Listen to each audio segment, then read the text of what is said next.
Bojamin Musli është në prag të magjistrimit me mesatare 9.9 gjatë studimeve. Pas përfundimit të fakultetit të drejtësisë dhe specializimit një vjeçar, provonte me ngulm punësimin në administratën shtetërore duke aplikuar në mbi 30 konkurse. Edhe pse kalonte të gjitha filtrat, asnjëherë nuk e gjeti emrin e tij në listën e të pranuarve. Unë gjatë 2-3 viteve të fundit në administratën shtetërore kam aplikuar gati mbi 30 herë. Në ato 30 herë unë i kam kaluar gjitha filtrat. I kam kaluar gjitha intervistat. Në listën preliminare gjithmonë kam qenë i renditur ndër 3 më të mirët, por asnjëherë nuk kam qenë i renditur në listën përfundimtare të punësimit. Rrëfimi publik i Musliut vjen veçanërisht pas deklaratës së zëvendës ministrit Zemri Qamili, i cili disa ditë më parë theksoi se kandidatët shqiptar eliminohet për shkak të problemeve me gjuhën dhe testet psikologjike. Nëse problem na paraqitet, jo mendoj, në gjitha konkurset ka probleme me gjuhën, nuk e njohin gjuhën. Në testet psikologjike dhe në testet fizike kanë qenë diku pak më të mirë, por në testet psikologjike aty kanë problem.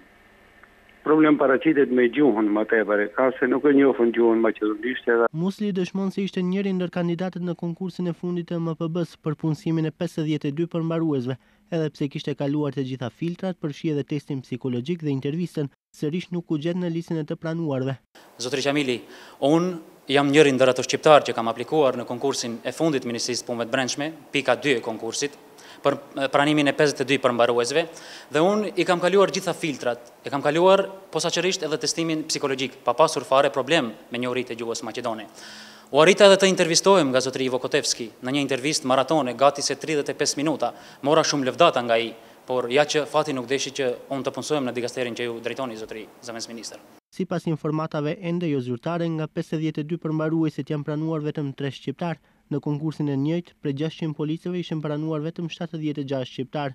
Reagimet të ndryshme të opinionit publik shqiptar kanë vënë në shënjesën numrin 2 të MPB-s për shkak të përfaqësimit të dobët të shqiptarëve, edhe me sistematizimin e ri që po bëhet në prag të ardhjes së ministrit të ri të brendshëm, vlerësohet se shqiptarët kanë humbur disa nga postet e rëndësishme që mbanin deri tani.